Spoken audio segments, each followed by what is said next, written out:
지난 주간 광고 드린 대로 오늘 귀한 목사님을 모시게 되었습니다. 바로 인근에 있는 우리 빌립보 교회를 담임하시는 박동훈 목사님께서 오늘 말씀을 전해 주십니다. 우리 박동훈 목사님은 미국에서 태어난 2세로 MIT에서 그 대학을 마치시고, 또 탈벗 신학교에서 MDiv 과정, 목회학 석사 과정을 마치시고, 또 풀러 신학교에서 선교학을 공부하셨습니다.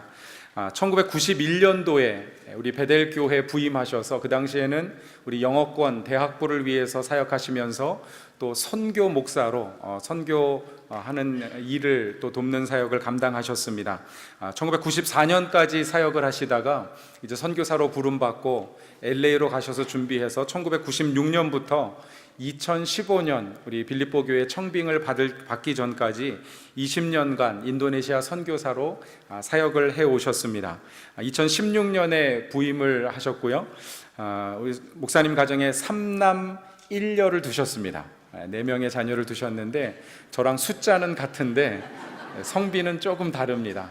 여러분 목사님 위해서 기도해 주시고, 우리 자녀들이 이제 20살에서 28 정도 되었는데 여러분 좋은 배우자를 만나서 믿음의 대를 이어갈 수 있도록 기도해 주시기를 부탁드립니다. 우리 목사님과는 제가 2006년도에 인도네시아에서 선교사 선교 훈련을 받을 기회가 있어서 제가 갔는데, 그때 오셔서 사역과 또 강의를 해주셔서 만난 적이 있습니다. 연령으로나 선교의 경험으로나 제가 형님처럼 모시는, 참 가까이 사랑하고 또 교제하는 목사님이 또 빌립보 교회에 또 부임을 하시게 돼서 얼마나 기뻤는지 모릅니다. 그래서 제가 개인적으로는 목사님이 제 형님이지만 우리 교회적으로는 베델 교회가 형님 교회고 빌립보 교회가 아우 교회입니다. 제가 목사님 위임 예배 드릴 때 가가지고 그렇게 말씀을 드렸습니다. 그랬더니 다들 기뻐하시면서 정말 우리가 형제 교회로서 이 지역과 이웃을 함께 섬기는, 또 세계 선교를 함께 섬기는 그런 교회가 될 수 있도록 기도해 주시고, 또 마음을 열고 또 축복해 주시고 계속해서 협력해 주시면 감사하겠습니다. 오늘 본문 말씀을 가지고 환대라고 하는 제목으로 그런 목사님 말씀 전해 주실 때 많은 은혜 또 받으시고, 또 받은 말씀대로 결단하고 순종하는 그런 삶을 사실 수 있기를 주님의 이름으로 축원합니다. 목사님 나오실 때 우리 하나님께 감사하며 찬송하는 마음으로 우리 할렐루야 한번 외치도록 하겠습니다. 할렐루야!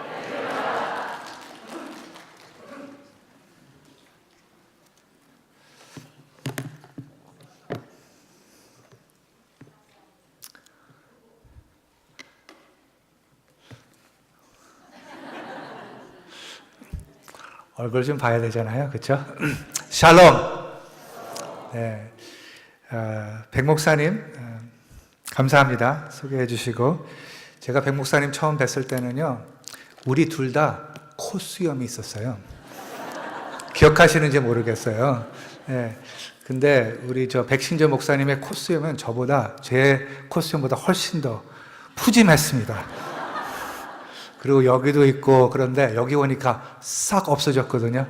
그래서 제가 너무 이상하고 저도 다 싹 없앴고 그래서 너무 반갑고요. 저 처음 이제 이렇게 그 초대를 받아서 베델 교회한테, 백신자 목사님한테, 또 시무 장로님들께, 모든 리더들에게 감사의 말씀을 드립니다. 넓은 마음을 가지시고 이렇게 아우 교회에 섬기는 저를 초대해 주시고 환대해 주시고, 어떻게 보면은 정말 그 형제 교회로 이렇게 좋은 관계를 맺을 수 있는, 그러니까 형님 교회가 먼저 문을 열어주셨네요. 그래서 사실 본이 되고, 또 제가 저를 초대한 것 같이 저도 백신조 목사님을 초대할 것입니다. 그러니까 초대했을 때 여러분 보내주셔야 됩니다. 계속해서 이러한 그 관계를 갖는 것이 이제 하나님의 나라가 더 큰 나라라는 것을 우리에게 상기시켜 주시고, 또 그 연합으로 말미암아 복음의 능력이 더욱더 증가되지 않는가 라는 그 생각을 하게 됩니다. 그래서 너무 감사하고요. 모르시는 분들도 있지만은 제가 여기 이제 91년도서부터 94년도에 여기서 섬겼고요. 근데 이제 96년도서부터 이제 인도네시아 가서 20년 동안 있었는데 정말 베델 교회가 너무나 한결같이 계속해서 기도해 주시고 한 달도 빠짐없이 후원을 해 주시고 그래서 정말 마음이 든든했습니다. 그리고 돌아올 때마다 너무나 저를 환대해 주시고 또 섬겨 주시고 아껴 주시고 사랑해 주셔서 얼마나 감사한지 모르겠습니다. 91년도서부터 94년도 25년 됐네요, 벌써. 근데 저 그때 많이 젊었는데 한국말도 그때 많이 못했습니다. 지금도 아직 배우고 있습니다. 그런데 그때 어르신분들께서 저를 많이 귀엽게 여겨주시고 많이 이렇게 아껴주셔서 그러한 분위기에서 제가 많이 배울 수 있었던 것을 지금 추억을 할 수가 있습니다. 그 좋은 추억이 남았습니다. 얼마나 감사한지요. 좋은 계기가 되고. 근데 제가 이제 말씀을 시작할 텐데요. 아까 말씀드렸지만은 저는 2세라고 할 수가 있습니다. 왜냐하면 미국에서 태어났기 때문에 그래서 제가 이제 자라면서 미국에 자라면서 한국 가정에서 있었지만은 한국말을 새까맣게 잊어버렸었던 사람입니다. 그래서 대학교 졸업했을 때 한마디도 정말 못했는데 그때서부터 이제 한국 사람들을 좀 만나기 시작해서 다시 이제 배우기 시작했습니다. 91년도에 베델교회 와서도 조금 배웠습니다. 그리고 나서 인도네시아 가서 인도네시아 말을 거기 또 순다 말을 하면서 또 한국말을 새까맣게 잊어버렸습니다. 영어도 많이 잊어버렸고 그런데 어떻게 또 한국 교회에 섬기게 하라고 하는 그 하나님의 그 계획이 참 저는 참 놀라웠습니다. 놀라웠고 그래서 하여튼 이런 와중에 한국말을 이제 배우려고 많이 노력을 했습니다. 그래서 많이 나아졌다고 해요. 제 것을 믿어야 될지는 모르겠습니다.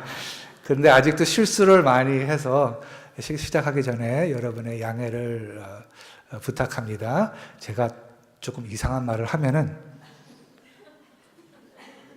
왜 이상한 말을 하는지 이제 이유를 여러분께 말씀하셨으니까 그래서 그렇구나 하면서 양해해 주시고 넘어가 주시면 감사하겠습니다.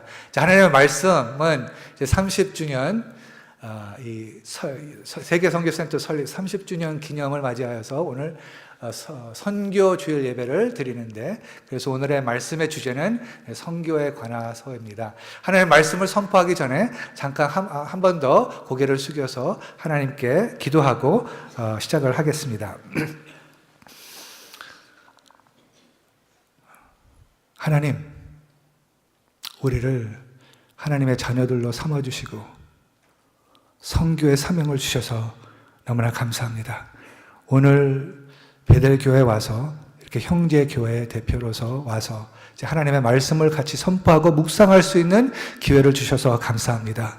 우리 모두가 참으로 이 말씀을 통하여서 하나님의 그 마음을 다시 깊이 묵상하면서 우리 마음에는 먼저 더 큰 기쁨이 생기게 하여 주시고 그 기쁨을 나눠야 된다는 그러한 새로운 작정을 또 다짐을 오늘 할 수 있도록 주님 축복해 주시옵소서. 하나님의 말씀을 전하는 하나님의 사자도 주님께서 주님의 영광으로 덮어주시고 하나님의 말씀을 하나님의 마음과 정말 하나님께서 주시는 그 말로서 전달하게 하여 주시옵소서. 모든 말씀 예수님의 이름으로 기도했습니다. 아멘. 두 구절을 우리가 아까 봉독을 했습니다. 첫째는 이사야 61장 1절부터 4절, 둘째는 요한복음 17장 20절하고 21절을 우리가 읽었습니다. 이 두 군데를 우리가 묵상을 하면서 선교에 관한 새 원리를 나누기를 원합니다. 다시 한번 이사야 61장, 어떻게 보면 오늘의 찬양의 내용도 보니까 너무나 이렇게 잘 연결되는 것 같습니다. 오늘의 찬양의 내용. 또 오늘 동영상을 보니까 동영상의 내용하고 너무나 잘 연결되는 것 같습니다. 우리 61장 4절을 다시 화면에 떠오르면은 우리가 보면서 묵상을 해보겠습니다. 이렇게 화면이 떠올랐을 때 잠깐 배경의 말씀을 드린다면은 이사야 선지자가 남유다로 이제 선지자로 이제 하나님께서 보내주셨죠. 여러분 이제 구약을 잘 공부하시는 분들 아시겠지만은 그 당시에는 남유다, 북유다는 벌써 오래전에 다 타락해서 포로를 당했습니다. 아직 남유다가 남아있는데 그 왕들조차도 북왕국의 북이스라엘의 왕들의 본을 따라서 하나님을 떠나고 또 백성들이 그 가운데서 하나님을 떠나는 현상이 일어났었던 것입니다. 그 가운데 누구를 계속해서 말씀을 했냐면은 그 메시아. 이런 왕들은 우리를 다스릴 수 없다. 그러니까 우리가 기다려야 되는 것은 참된 왕. 다시 말해서 참된 메시아를 기다리라고. 그분이 누구냐면 다윗의 자손입니다. 그래서 지금 그 다윗의 자손 메시아가 아직 등장하지 않았습니다.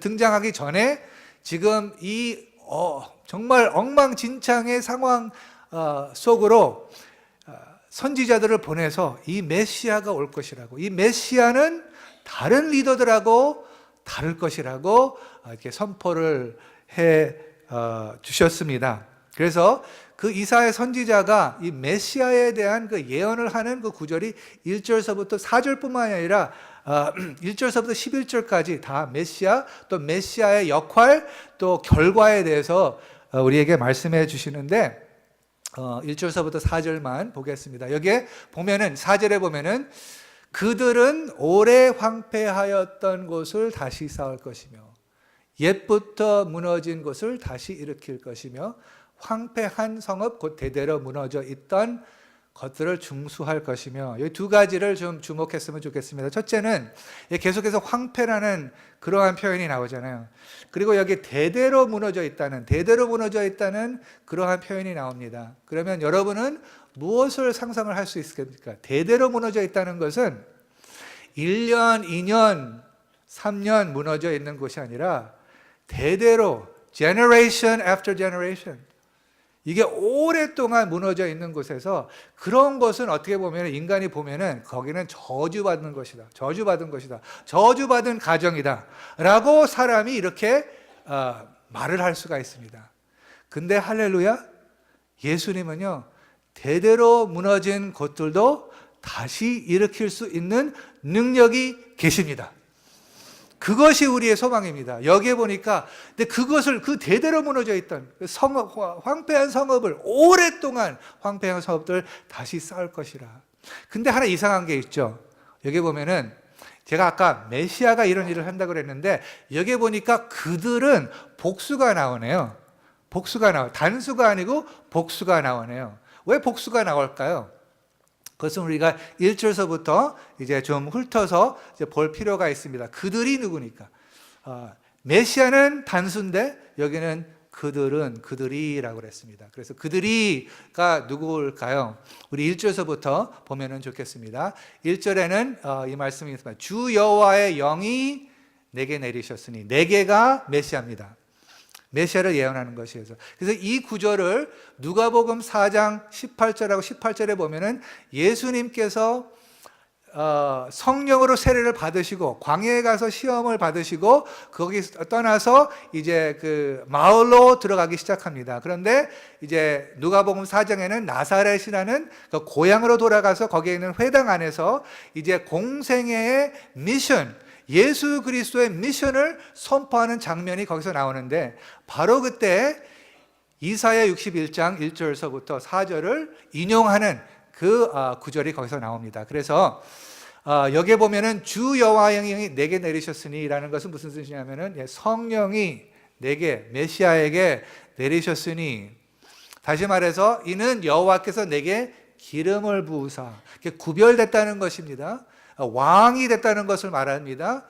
그래서 이 역할, 목적이 무엇인가? 그것은 가난한 자에게 아름다운 소식을 전하게 하려 하심이라. 나를 보내사 마음이 상한 자를 고치며, 아까 찬양할 때 상한 마음을 고치는 분, 이 예수님이시죠. 메시아죠. 여러분 메시아 경험하셨습니까? 네, 그 상한 자들을 고치며 포로된 자에게 자유를, 갇힌 자에게 노임을 선포하여. 이것이 예수님. 예수님께서 이 세상을 보실 때 무엇을 보시겠습니까? 포로된 자들을 보이는 거죠. 갇힌 자들을 보이는 것이죠. 뭐에 갇혔나? 걱정, 근심, 세상의 가치관, 세상의 가치관에 지배를 당하며 거기서 정말 이 세상의 가치관을 추구하려고 있는 메시지를 받으면서 하나님의 나라의 가치관은 그냥 입술로만 말하지만은 마음속에는 아직 그 세상이 약속하는 것을 추구하는, 다시 말해서 죄라는 것은 하나님을 떠났다는, 마음으로 떠났다는 것이죠. 떠나기 때문에 떠난 그 결과가 뭐냐면은 포로된단 말이죠. 죄로 포로당하고 죽음으로 포로당하고 사탄의 지배를 당하고, 그리고 거기에서 나오는 모든 수치심과 불안함과 걱정, 근심, 두려움, 거기서 이제 나온다는 것이죠. 그래서 예수님께서는 여기서 등장하는 게 예수님의 존재가 있고요. 그 가난한 자 있죠. 여러분 우리 다 고백합시다. 우리가 다 그 가난한 자들이었었죠. 아멘. 우리가 다 그렇게 포로된 자였었죠. 우리가 그렇게 갇혀 있었던 존재였습니다. 그곳에서부터 예수님, 우리가 예를 들어서 뭐 학력을 통해서 구원을 받는 거 아니잖아요. 그렇죠? 우리가 어떤 그 좋은 잡을 통해서 그것 때문에 하나님께서 우리를 더 사랑하는 것 아니잖아요. 우리가 어떤 위치에 있든지 그 위치가 우리를 구원하는 거 아니잖아요. 사실은 우리 죄로 말미암아 어떤 학력을 우리가 취했어더라도 사실은 우리 마음속에는 하나님을 떠난 그 것이 있었기 때문에 포로된 자들이었습니다. 그런데 복음으로 말미암아 이 예수님을 영접함으로써 이제 상한 마음이 고치게 되고 또 자유를 얻게 되고 갇힌 데서부터 이제 노임을 받은 것을 기억하며 하나님께 찬양을 올리시다. 네, 하나님께 찬양을 올리는 것입니다. 네, 근데 이거하고 지금 4절하고 무슨 연관이 있습니까? 마음 상한 자, 이렇게 선포해갖고서 이제 노임을 받았어요. 그러면 이제 더 나가서 2절을 봅시다. 여호와의 은혜와 우리 하나님의 보복의 날을 선포하여 모든 슬픈 자를 위로하되. 여기 은혜해는 주빌리라는 것입니다. 우리가 노예였었는데 노예에 있었던 그 모든 것에서부터 우리를 자유케 한다는 그 해를 지금 말씀하시는 것입니다. 누구를 통해서? 예수 그리스도 메시아를 통해서 우리가 자유케 된다는 것이죠. 그리고 하나님의 보복의 날은 무엇이냐면은 어떤 인간들한테 보복을 하는 것이 아니라, 저는 이렇게 믿습니다. 이 말씀은 이 사탄이 우리를 지배했는데 이 사탄한테 보복을 한다는 것이에요. 우리 사탄의 지배에서부터 우리를 자유케 하신 예수님께 감사를 올리시기를 바랍니다.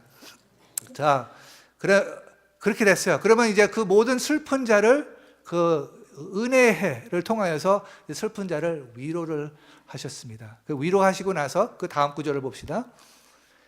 여기 보면은 무릇 시온에서 슬퍼하는 자에게 화관을 준다고 그랬어요. 이게 예수님께서 하시고, 이게 메시아가 하는 것이죠.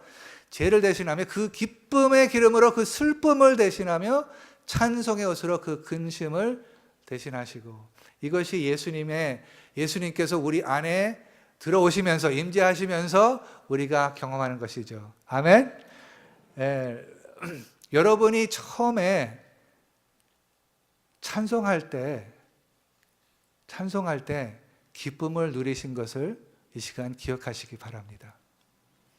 저는 주님은 영접했지만은 대학교 다니면서 많은 사실 걱정과 근심이 있었습니다. 미래에 대해서도 아직 많이 걱정과 근심이 있었습니다. 그런데 이제 그때 이제 캠퍼스 미니스트리에 가서 거기서 이제 찬양하는 것을 들었는데 그들이 이제 찬양하는 것을 보고 저는 마음속으로 일으키겠습니다. 왜 찬양하지? 그 찬양을 해야 되는 것은 아닌데 I don't feel like it. 죄송합니다. 영어가 튀어났습니다. 나는 그렇게 찬양하고 싶은 마음이 없어. 왜 이렇게 찬양을 하지? 그러한 마음이 있습니다. 근데 바로 그 해 대학교 4학년 봄학기 때 예수님을 깊이 만날 수 있는 기회가 생겼어요. 그랬더니 그 찬송가를 부를 때 마음에 기쁨이 있기 시작했어요. 평화가 있기 시작했어요. 이것이 구원의 증명입니다. 증상입니다.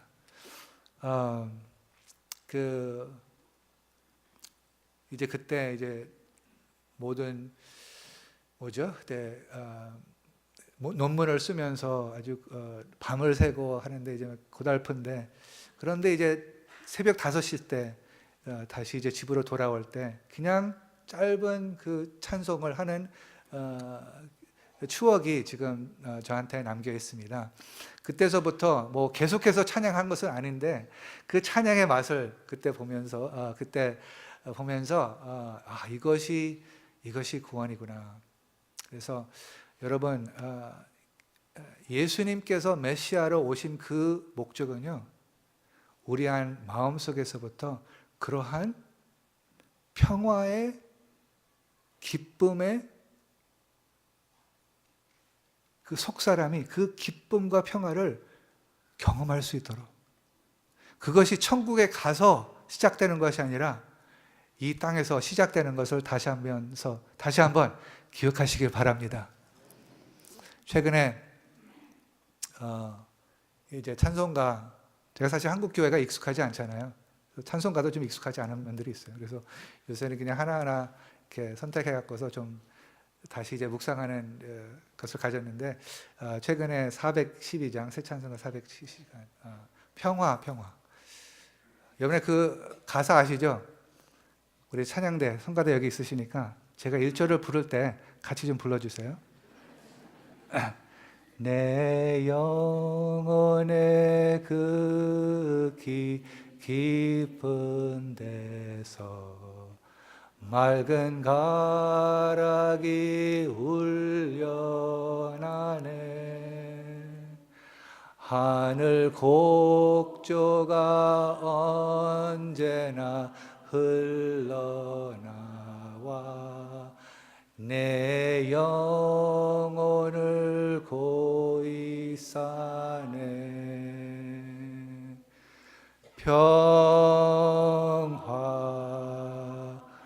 평화로다 하늘 위에서 내려오네. 그 사랑의 물결이 영원토록 내 영혼을 덮으소서. 아멘. 함께 해주셔서 감사합니다. 혼자 하지 않게 해서. 네. 평화. 이 가사를 어떻게 썼을까요? 저는 이것을 사실 영어로 된 것을 이제 한국말로 번역된 것인데, 한국말로 번역된 가사가 더 좋더라고요. 맑은 가락이 내 영혼 극히 깊은 데서 울려나네. 이런 가사 어떻게 쓸 수 있었을까요? 왜냐하면 그것은 경험을 했기 때문에. 그 하나님, 이 어지러운 세상에서 있는데, 이 경쟁심, 이런 가운데서 있는데 하나님을 만나니까 이 영혼 가장 깊은 데서 맑은 가락이 울려난다는, 이것이 간증의 표현입니다. 간증의 표현. 여러분들도 이러한 간증을 가지시기를 예수님의 이름으로 축복합니다. 네, 하루하루 계속해서 지속적으로 그래서 이렇게 되잖아요. 찬송을 이해를 못했는데 찬송이 마음속에서부터 나오면은 그것이 이제 능력이 된단 말이죠. 아멘. 능력이 됩니다. 다른 것이 능력이에요. 우리 가진 것을 통해서 우리는 사실 능력을 갖는 것이 아니라 우리 내면이 변화될 때 그것이 참된 능력인 것을 다시 한번 기억하시기를 예수님의 이름으로 축복합니다. 그래서 그렇게 내면이 이제 바뀌어지면, 그 전에는 마음이 상했고 불안했고 수집했고 근데 이제 담대함이 오고 거기에 기쁨이 와서, 그러면 어떻게 되냐면은 그 다음 이제 이사야 61장 3절에 이러한 말씀이 있죠. 무릇 시온에서 슬퍼하는 자에게 화관을 주어 그 죄를 대신하며 모든 것이 나오죠. 거기서 찬송의 옷을 입게 하죠. 그러면 그들이 어떻게 되냐면 의의 나무가 됩니다. 의의 나무가 뭐냐면은 여호와께서 심으신 그 영광을 나타낼 자라는 거예요. 그러니까 누구냐면 그들이 누구냐면은 1절에 있는 마음 상한 자, 보잘것 자, 희망 없는 자, 이들이 이제 의의 나무가 된답니다. 이것이 복음입니다. 그러니까 예수님께서 사람을 볼 때요, 그 사람의 현상만 보는 것이 아니라 항상 그의 미래를 동시에 보십니다. 여러분은 사람을 어떻게 보십니까? 그들의 현상만 봅니까? 눈에 볼 수 있는 것만 봅니까? 아니면은 예수님의 관점으로, 그가 지금은 무너져 있지만은, 지금 그가 상한 마음이 있지만은 예수님이 그 마음속에 들어가면은 변화가 돼서 이들이 오히려 나중에 돌아가서 이제 하나님께 영광을 돌리면서 4절에 돌아가서는 그들이 이제 오래된 황폐한 성읍을 중수한다는 것이요, 쌓을 것이라는. 다시 말해서 예수님 메시아의 동역자가 된단 말이에요. 예수 그리스도의 동반자가 된다는 것입니다. 그래서 선교는 이렇게 좀 요약을 하고 싶습니다. 사람을 변화시킬 수 있는 예수의 능력을 믿는 믿음으로 하는 것입니다. 그 믿음이 있어야 돼요. 그냥 가서 사람을 도와주는 것이 아니고 이 영혼이 변화될 것을 기대하면서 하는 것이 선교입니다. 그냥 천국으로 가는 그것도 감사하죠. 그렇지만은 사실 천국에 가는 것에 정말 더 핵심적인 그 변화는 우리의 속사람이 변화된다는 것을, 그것을 기대하면서, 그것이 예수님의 비전이니까 똑같은 비전을 갖고 그 사람도 변할 수 있다라는 믿음을 갖고 나가시기를 예수님의 이름으로 축복합니다. 그러지 않으면은요, 짜증이 있게 돼요. 이 사람은 변할 수 없어. 되도록 무너진 것 다시 쌓을 수 있습니까? 예수님은 할 수 있대요. 예수님은 할 수 있다. 그래서 아무도 포기하지 않으시기를 바랍니다. 여러분 가운데 혹시 포기한 사람이 있습니까? 아니면 자신을 포기한 사람도 있으십니까? 여러분, 예수님의 능력으로는요, 다른 사람이 포기한 사람이 일으켜질 수가 있습니다. 그게 이제 61장입니다. 그러면 이제 요한복음 17장으로 가겠습니다. 요한복음 17장에 이사야 61장은 예수 그리스도의 그 미션에 대한 것을 예언한다는 그 내용이라면은, 요한복음 17장에 가서는 예수 그리스도께서 아버지께 기도한 내용이 거기에 기록되어 있습니다. 내가 다 보는 것이 아니고 이제 두 구절만 보는 것이죠. 한번 다시 다 같이 읽고 이것을 묵상해 보겠습니다. 시작. 내가 비없는 것은 이 사람들만 위함이 아니요 또 그들의 말로 말미암아 나를 믿는 사람들도 위함이니. 아버지여, 아버지께서 내 안에, 내가 아버지 안에 있는 것 같이 그들도 다 하나가 되어 우리 안에 있게 하사 세상으로 아버지께로 나를 보내신 것을 믿게 하옵소서. 네, 이 구절의 배경은 요한복음 13장서부터 17장까지 예수 그리스도께서 지금 십자가에 못 박혀 죽으시기 바로 전에 하루 전에 일어났던 그 일입니다. 예수님께서 제자들의 발을 씻으시고, 또 예수님께서 말씀하시기를 나는 포도나무여 너희는 가지라, 나를 떠나서는 너희가 아무것도 할 수 없느니라, 그런 말씀을 하시고, 또 성령 보혜사를 보내주시다는 그런 말씀을 하시고, 17장에 가서는 이제 제자들에게 다 가르친 다음에 이제 예수님께서 아버지께 기도하는 그 내용입니다.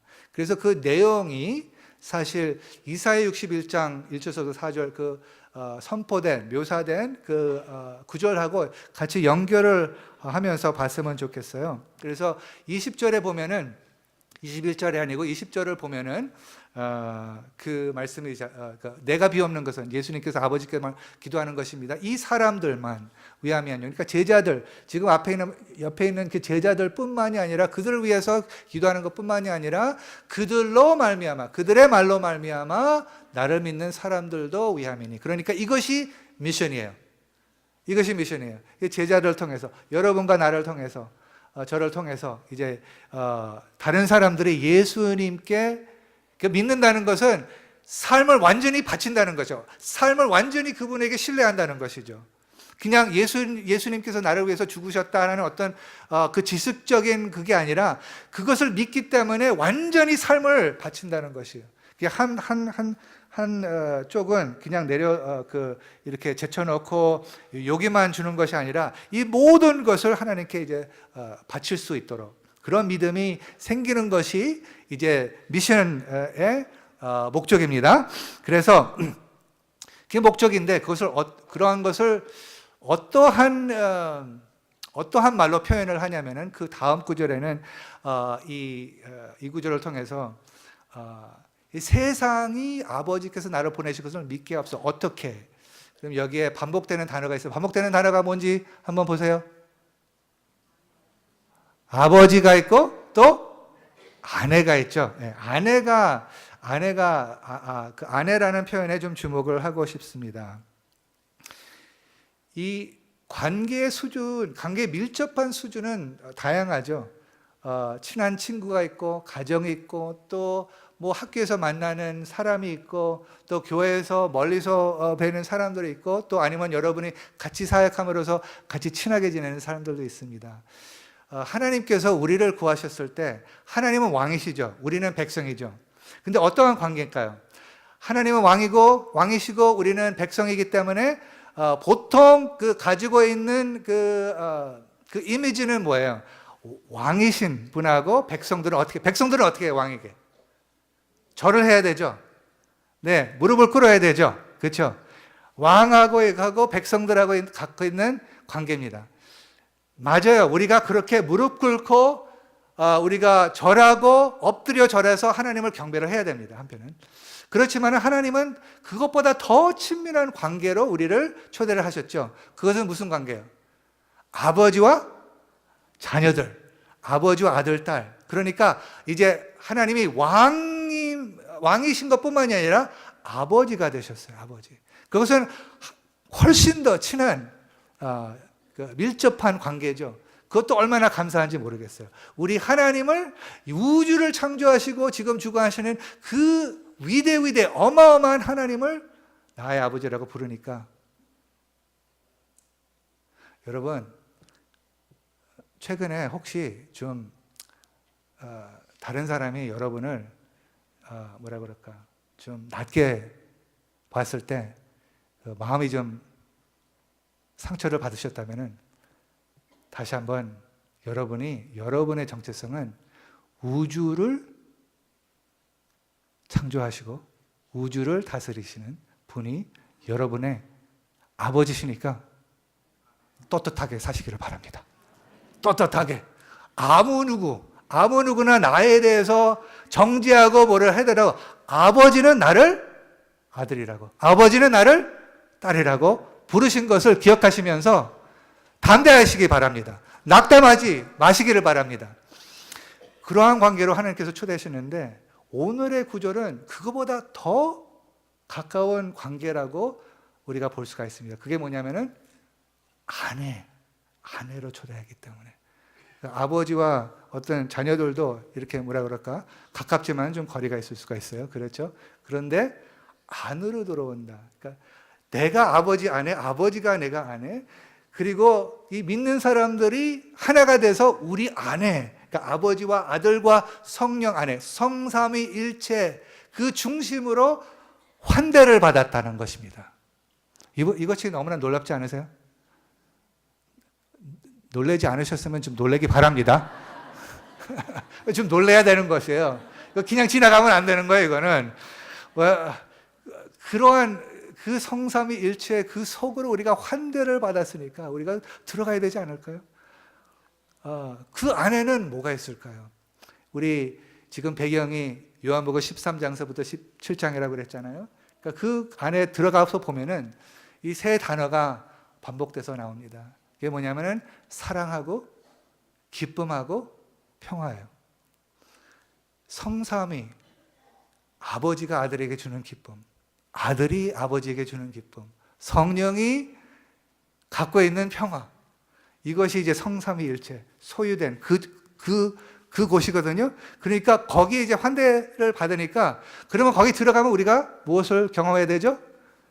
사랑과 기쁨과 평화라는 것이죠. 그래서 저는 이것을 묵상하면서 이것이 믿는 사람들에게 주신 유산입니다. 그것이 얼마나 좋은지요. 이것이 이제 천국에서 시작하는 것이 아니라 여기에서 시작된다는 것입니다. 선교는 그래서 하나님의, 이거 어떠한 환대죠? 이거는 radical이라고 하면은 이해가 되세요? 조용하시네. radical, 정말 놀라운, 영어로 말하면 radical. It's a radical welcome. radical 환대란 말이에요. 그 선교는 하나님의 마음에 radical 환대를 받고 그 환대를 그대로 전한다는 것입니다. 이 사역이라는 것은 힘이 들 수가 있습니다. 기쁨이 없으면 힘이 들어요. 사람의 인정을 받으려고 사역을 하면은 그러면 힘이 들게 될 수밖에 없죠. 그런데 성경의 미션 패러다임은 우리가 안에서 그 환대를 받고 그 위치에서 마음이 지금 무엇을 얻으려고 하는 것이 아니라 그 위치, 그 사랑과 기쁨과 평강 그 위치에서 이제 그것이 흘러나가게 하면서 사람에게 다가가는 것입니다.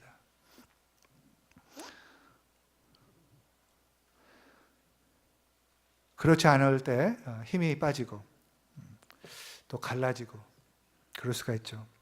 근데 선교는 하나님의 마음의 라디컬 환대.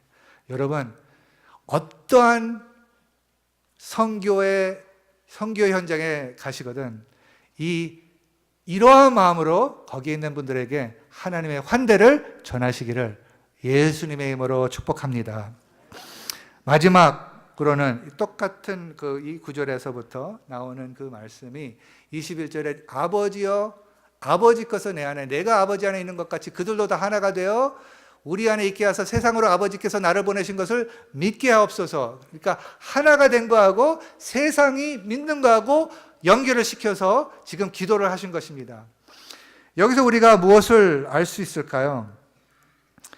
무엇을 알 수가 있냐면은 선교적인 삶은 개인적으로 살아내는 것이 아니라 공동체적인 삶인데, 그랬을 때 그 복음을 선포하는 사람들이 나뉘어졌을 때는 드러나는 복음의 능력이 크게 감소된다고 생각합니다.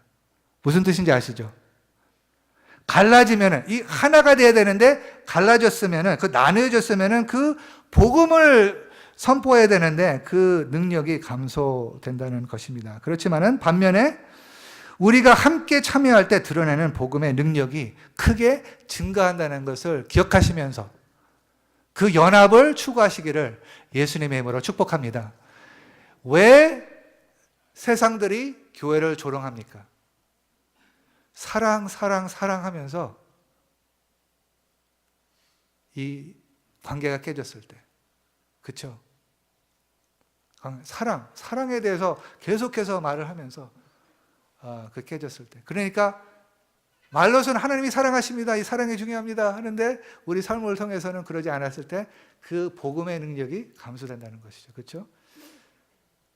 그런데 정말 그 사랑, 그 복음의 말 그대로 우리의 관계가 이렇게 치유가 되고 관계가 고쳐지고 그럴 때는 사람들이 예수님이 아버지께서 온 것을 믿을 것이라는 것을 믿기시를 바랍니다. 네. 그래서 저는 이게 마지막 포인트인데요. 네, 이 연합의 그 영성은 놀라운 영성입니다. 다른 영성보다 사실은 더 어려운 영성입니다. 왜냐하면 여러분 혼자 기도할 수가 있잖아요. 싸우지 않으면서 기도하는 게 더 중요합니다. 아멘. 우리 선교사가 나가잖아요. 아까도 좀 농담하고 그랬는데 그 선교지에서도 선교사들 사이에 좀 분리가 있을 수가 있어요. 백신조 목사님은 빼고. 근데 이제 그것이 이제 사실이거든요. 근데 저는 이제 하나님께서 가르쳐 주시는 것이 이제 그렇게 됐을 때 얼마나 우리가 복음을 전했을 때 그것이 파워가 있을 것인가 의문이 있다는 것이죠. 반면에 다른 단체들이 이것이 나의 소유라고 생각하지 않고 이 정말 하나님의 그 소유라고 생각하면서 프로젝트를 같이 했을 때, 예를 들어서 우리 인도네시아에서 그런 그 협력 사역이 성경을 번역하는, 무슬림들을 위한 성경 번역을 하는 그 프로젝트가 있습니다. 여러 단체들이 함께 각자에 있는 그 강점하고 장점을 가져와서 그것을 같이 나누었을 때 이것이 훨씬 더 빨리 성취되고 더욱더 아름다운 그 결과를 우리가 볼 수가 있었습니다. 그래서 저는 이 베델교회가 저를 이렇게 초대해 주셔서 사실은 삶으로 이 원리를 여러분께서 보여주신 것에 대해서 얼마나 감사한지 모르겠습니다. 이 형제 교회를 이렇게 형님이지만은 근데 제가 형인데요. 저보다 더 성숙하게 생겼어요.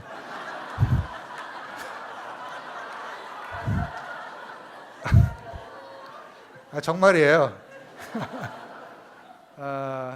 아니 그래서 하여튼 많이 배워야 되겠다. 여기 와서 많이 배웁니다. 사실 백신재 목사님을 통해서 또 여기 있는 분들에게 많이 배우고 있습니다.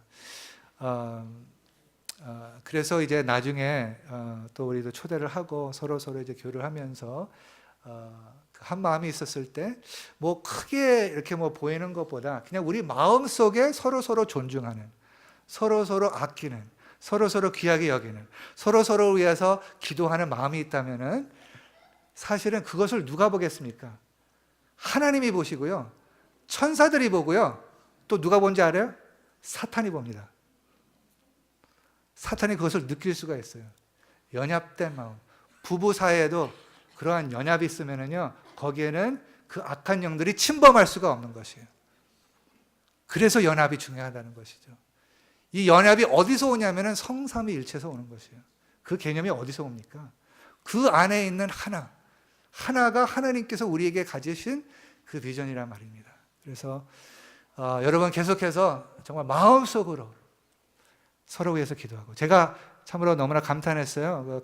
감동을 받았어요. 왜냐하면 제가 지난 가을에 전립선 조직 검사 후에 염증이 나갖고서 인생 처음으로 제가 병원에 입원해 갖고서, 그리고 퇴원한 다음에 또 그것이 재발되고 세 번이나 재발돼 갖고서 그것을 누가 베델교회에서 듣고 이제 또 여기 계시는 분들을 동원하셔서 저를 위해서 기도하셨다 그래서 얼마나 감사한지 모르겠습니다. 네, 많이 빚을 졌습니다. 그리고 저도 계속해서 베델교회를 위해서 기도하고 있습니다. 그래서 하나님의 나라가 확장됐을 때 우리 사회, 여기서 주변에 있는 사회가 이것을 보면서 또 마음의 문이 열리지 않을까, 그것이 기대해요. 그래서 그러한 방향을 가질 수 있도록, 그렇게 살 수 있도록 우리 빌립보 교회와 베델 교회가 뭐 다른 교회도 있지만은 여기서 시작을 해서 아주 좋은 협력, 좋은 동행하는 그러한 삶을 같이 살 수 있도록 여러분 기도해 주시기를 예수님의 이름으로 당부합니다. 권합니다. 다 같이 기도하겠습니다.